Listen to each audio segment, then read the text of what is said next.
चूने के बारे में भागवत जी का बहुत बहुत रिसर्च है, बहुत रिसर्च है। और वो ये कहते हैं कि ये भगवान की दी हुई प्रचंड मात्रा में अद्भुत ऐसी चीज है जो आपके बात के सब रोगों को दूर करेगी। माने घुटने दुखते हैं, कमर दुखती है, कंधा दुखता है, चूना खाइए। फिर वो कहते हैं कि इतना ही नहीं, शरीर में कैल्शियम जो है ना, कैल्शियम ये एक घटक है, माइक्रो न्यूट्रिएंट इसको कह सकते हैं अंग्रेजी में, सूक्ष्म पोषक तत्व है। ये कैल्शियम के बारे में जो गंभीर बात है आज के विज्ञान के हिसाब से जो मैं कहना चाहता हूं, भागवत जी ने तो 3500 साल पहले कह दिया, आज का विज्ञान उसको प्रूव कर रहा है, कंफर्म कर रहा है। वो ये कि कैल्शियम की कमी अगर शरीर को है तो आपको 20 नहीं 85 बीमारियां आएंगी। कैल्शियम की कमी अगर है शरीर को तो 85 बीमारियां आएंगी। क्या क्या आ सकता है? हर तरह का दर्द आपको होगा, हर तरह का, मांसपेशियों का दर्द, हड्डियों का दर्द, सब तरह का। हड्डियों की जितनी विकृतियां हैं वो सब कैल्शियम की कमी से आएंगे। हड्डियों के जितने रोग हैं वो सब कैल्शियम की कमी से आएंगे। फिर वो कहते हैं कि रक्त के बहुत सारे रोग कैल्शियम की कमी से आते हैं, रक्त के रोग, खून की बीमारियां। फिर वो कहते हैं कि बहुत सारे कफ के रोग कैल्शियम की कमी से आते हैं। तो कैल्शियम कम नहीं होने देना चाहिए। जो विज्ञान आज का कहता है, आधुनिक विज्ञान ये कहता है कि कैल्शियम वो माइक्रो न्यूट्रिएंट है, वो सूक्ष्म पोषक तत्व है जिसके शरीर में रहने पर ही दूसरे सूक्ष्म पोषक तत्व उपयोगी होते हैं।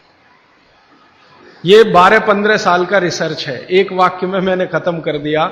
कैल्शियम की उपस्थिति में ही बाकी सभी सूक्ष्म पोषक तत्व उपयोगी होते हैं। इसका मतलब यह है कि अगर आपको शरीर में विटामिन सी का असर देखना है तो कैल्शियम चाहिए, विटामिन ए का असर देखना है तो कैल्शियम चाहिए, विटामिन बी का असर देखना है तो कैल्शियम चाहिए, अगर विटामिन डी का असर देखना है तो भी कैल्शियम चाहिए, विटामिन के का असर देखना है तो भी कैल्शियम चाहिए, प्रोटीन अच्छे से आपके शरीर को काम में आए तो कैल्शियम चाहिए, कार्बोहाइड्रेट्स ठीक से आपके शरीर को मदद करे तो कैल्शियम चाहिए, फैट्स आपके शरीर में डिसॉल्व होते रहें और जहां जरूरत है वहां लुब्रिकेशन में मदद करते रहें तो कैल्शियम चाहिए। माने समझ लीजिए कि कैल्शियम अगर नहीं है तो शरीर में सब कुछ बीमारियां आने ही वाली है। इसलिए कैल्शियम की उपलब्धता शरीर को होनी ही चाहिए। अब इसके बारे में भागवत जी कहते हैं, आधुनिक विज्ञान ने अभी प्रूव किया, भागवत जी पहले ही कह गए कि हमारे शरीर की 40 वर्ष की उम्र तक, 40 से 45 वर्ष की उम्र तक जो कुछ भी हम खा रहे हैं इसी में से हमको कैल्शियम मिलता रहता है। सबसे ज्यादा कैल्शियम आप जानते हैं दूध में है, दूध, फिर दूध के बाद दही, दही के बाद मट्ठा, मट्ठे के बाद मक्खन, मक्खन के बाद घी, इन सब में भरपूर कैल्शियम है। फिर आपने खाया संतरा, मौसम्मी, नारंगी, अंगूर, द्राक्ष, जो भी खट्टे फल, आम वगैरह वगैरह, सब में कैल्शियम भरपूर मात्रा में है। फिर सबसे ज्यादा कैल्शियम फलों में माना जाता केले में है। केला भरपूर खाना चाहिए क्योंकि कैल्शियम का सबसे बड़ा भंडार है और आसानी से हजम होता है। तो ऐसे जो फल हैं इनका जो कैल्शियम है ये 40-45 साल तक हमें आसानी से मिलता रहता है, क्योंकि शरीर की जो बायोकेमिस्ट्री है 40-45 साल तक एकदम दुरुस्त और तंदुरुस्त रहती है। जठर अग्नि भी तीव्र रहती है, बाकी सब फंक्शन ठीक है।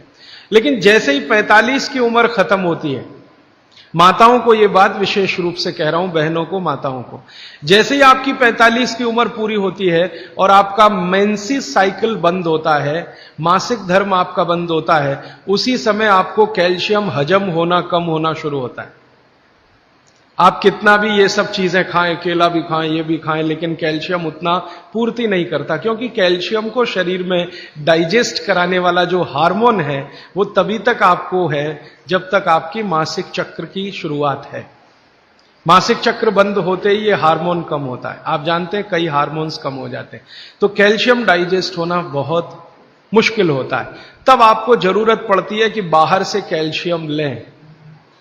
इसलिए सब माताएं इस बात को ध्यान दें और इसको गांठ बांध लें।